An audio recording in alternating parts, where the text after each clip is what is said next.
Tchin-tchin 2022, tchin-tchin, un mot qui est désormais sur les lèvres de tous les Ivoiriens, voire même de tous les Africains.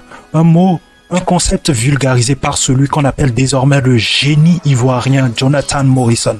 On parle du tchin-tchin dans l'actu du jour. N'oubliez pas de vous abonner, d'activer la cloche de notification. C'est parti. Jonathan Morrison, connu avant comme l'ex de Maria Mobile, est désormais connu comme le génie ivoirien. Il a su concrétiser son rêve, celui d'une compétition de football petit poteau. Rêve qu'il avait exposé en amont sur plusieurs médias. Il faut le dire, beaucoup n'ont vraiment pas cru à l'époque à ces belles paroles de Jonathan Morrison. Pour la plupart, Jonathan n'était qu'un pur flotteur, ce qui veut dire vendeur d'illusions. Il faut dire que les débuts du projet n'étaient pas de bon augure. Entre décalage de la date de début de la compétition et la construction des stades comme il avait promis, ce qui a confirmé le doute de plusieurs internautes. Clopin, la cérémonie d'ouverture se fera avec comme fait marquant la présentation des jolis maillots exclusivement designés par Jonathan Morrison. Ce qui a commencé par faire tilt dans la tête de ceux qui doutaient en amont du projet. Mais encore une fois, Jonathan va se heurter à un souci avec la confection des maillots présentés. Et au même moment, il sera au cœur d'un buzz qui fera encore parler longuement de lui. Celui du fameux maillot de l'équipe nationale de la Côte d'Ivoire. On s'en rappelle comme si c'était hier. Jonathan Morrison présentait un design hors norme du maillot de l'équipe nationale de la Côte d'Ivoire, ce qui était 100 fois plus agréable visuellement par rapport à celui présenté par l'équipementier officiel de l'équipe nationale de la Côte d'Ivoire. Finalement, Jonathan Morrison ne verra pas son maillot porté par l'équipe nationale, donc retour et focus désormais sur le tchin-tchin 2022. Jonathan finira par trouver une solution pour la confection de ces maillots et trouvera même un stade pour la compétition. Les matchs finiront par débuter petit à petit et vont commencer par susciter de l'engouement auprès du public. Le tchin-tchin deviendra l'événement phare des vacances au point même d'engendrer quelques petits buzz par-ci par-là comme celui de Deborah Blaka, cette sublime ivoirienne qui est devenue célèbre grâce au tchin-tchin. Le fameux Kiss Cam qui est une première dans une compétition africaine. Bref, Jonathan intégrera quelques codes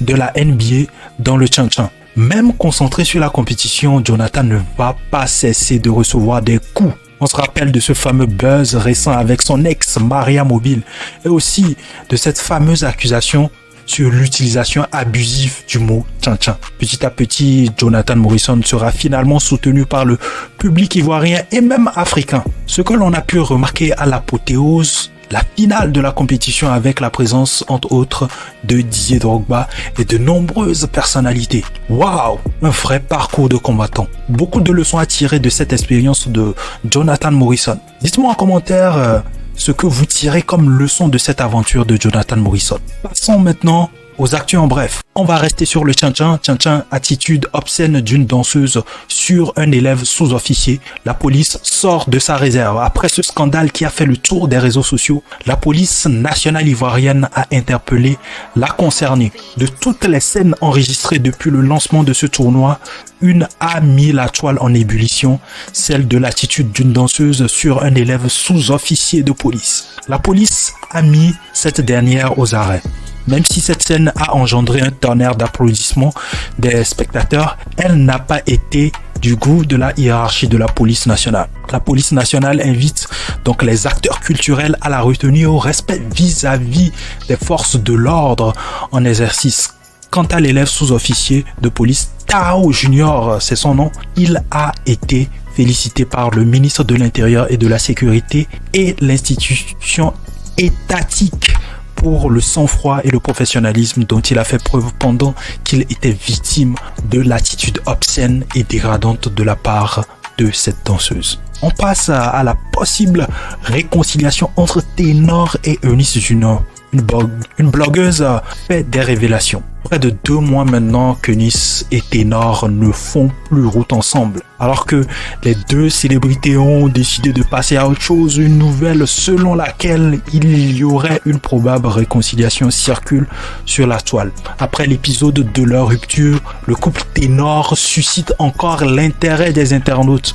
Depuis quelques heures, une supposée réconciliation entre le rappeur et la web humoriste alimente les débats sur les réseaux sociaux. Dans cette publication partagée sur sa page Facebook, Isidore Tameu aka Tafis, manager de Ténor, a fait une sortie assez réflexive. Celui-ci en a déduit que le manager l'aurait adressé à Ténor et son ex-compagne Eunice Zuno. Ténor et Eunice ont rangé leurs problèmes et le manager de Ténor veut arrêter de travailler avec lui si à jamais ils se remettent ensemble. En attendant la réaction des deux tourtereaux, les commentaires mitigés continuent de secouer les réseaux sociaux. On va terminer par cette news qui nous vient du Ghana. Côté Ghana, le président Nana Akufo-Addo, hué lors d'un événement, Nana Addo a terminé son discours d'ouverture au milieu de moqueries de la foule. Il a parlé de l'implication du gouvernement du Ghana dans l'éradication de la pauvreté et du maintien de l'unité nationale.